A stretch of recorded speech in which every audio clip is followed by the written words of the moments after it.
What's up? It's Accurate again with a new video and another piece of gear actually. So today we're gonna take a look at the Traktor Kontrol Z2 mixer from Native Instruments. Accurate Beats. But before we get into that, I just want to say thanks a lot for getting me to 20,000 subscribers. We did that just a couple of days ago. I'm super thankful for that. And I'm also trying to become more interactive and accessible to you guys. So instead of just using YouTube and the comments and the message function and all of that, I've created a Facebook page called Accurate Beats. Just check out the link in the description below. Go there if you have any questions, want to chat a little bit, or just interact in general. And let's just jump right into this. First of all, this is not a new product by any means. This has been out for a bunch of years, but I'm just now getting into a DBS setup thanks to my friends over at Native Instruments. As you might have noticed, I put scratch on every beat that I make on YouTube, and it's gonna be a lot of scratch on my album as well. I've been using the DJ Tech DIF-1S mixer, and it's not a bad mixer by any means, but this just beats it by a long shot. I am sort of an old school kind of guy, and I've been using vinyl like this one, and this for pretty much everything when it comes to scratching.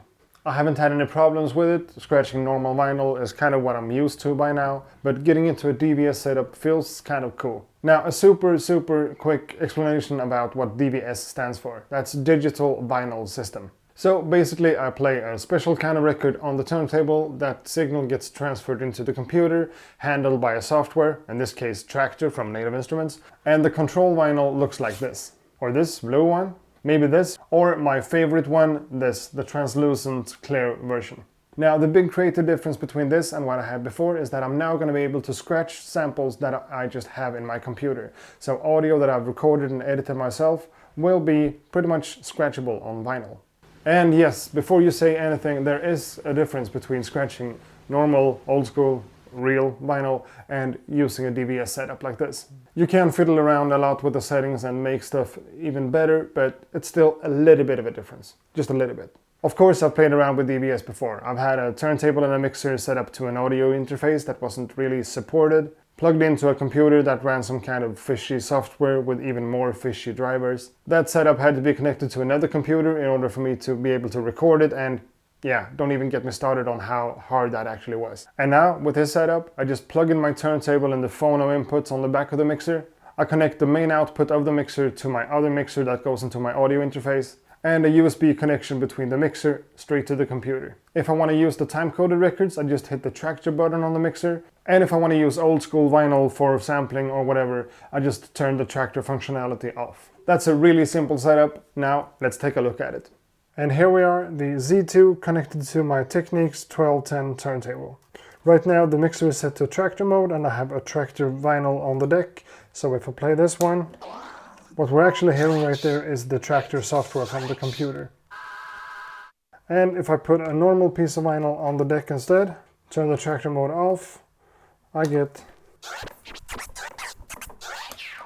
the normal vinyl. So it's that simple to switch between the two of them. Now, even in the Traktor mode, this just feels like any normal, really high quality DJ mixer. This really handy one knob filter, switchable effects, normal up fader and a crossfader. These buttons are by default set to trigger different cue points in the track. 4 of them right here and another 4 right there. You can repeat auto loops with this one, control the volume of deck C with this one, and over here a setting for the macro effects which you can edit in the software as well.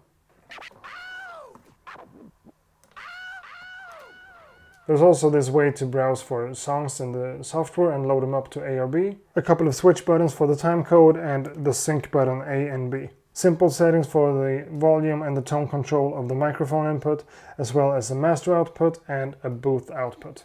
So pretty much what could be considered standard settings for a mixer like this. Everything is laid out really nicely here, and I like the feeling of every single knob, every fader, and the overall build quality and feel of this unit is just awesome. The crossfader is super important when you do scratching, and I must say that this crossfader is one of the nicest I've ever felt. The curve of the crossfader is adjustable down here, and here's also the option to switch it to hamster style. I can just hit this button once to be able to play any normal piece of vinyl, to look for samples or to scratch away on my old battle records. And if I want to do a little bit of scratching with some samples that I don't have on vinyl, I can just turn it on, and there we are with a DVS setup. Now let's make just a little bit of a comparison here. I'm going to scratch the A sample on the time-coded vinyl first, then on the normal vinyl, and then back to time-code again. I don't think you guys will hear any difference here, but I'm just going to try to do this anyway.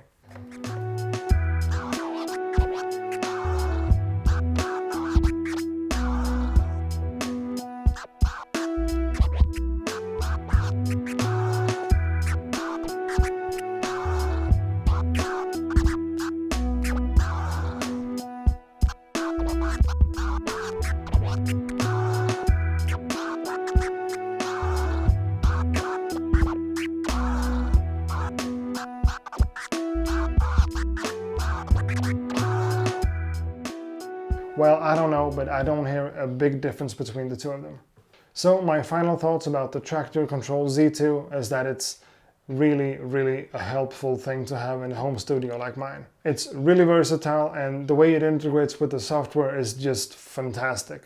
The software and the hardware are both made by Native Instruments, and they're made to fit together, so you can't really complain about that at all. I know that I'm not going to look much on the software and use the computer screen together with this, and that's exactly how I want things to work. It will stay connected just as it is right now, and I'm going to run this whole thing together with Maschine in my normal day-to-day beat making. And this is just a new tool in my arsenal of ways that I can manipulate and work with audio. Being able to scratch pretty much any sample, any synth sound, any whatever it might be, it's just a really cool thing. As long as I'm using a turntable for scratching and sampling stuff, I'm gonna need a DJ mixer, and this is a really solid one, so super happy about that.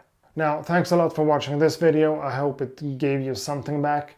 Check out the Facebook page, check out my Patreon page, check out everything that I have going down in the description below. And I hope that you're gonna see me in my next video. Bye now.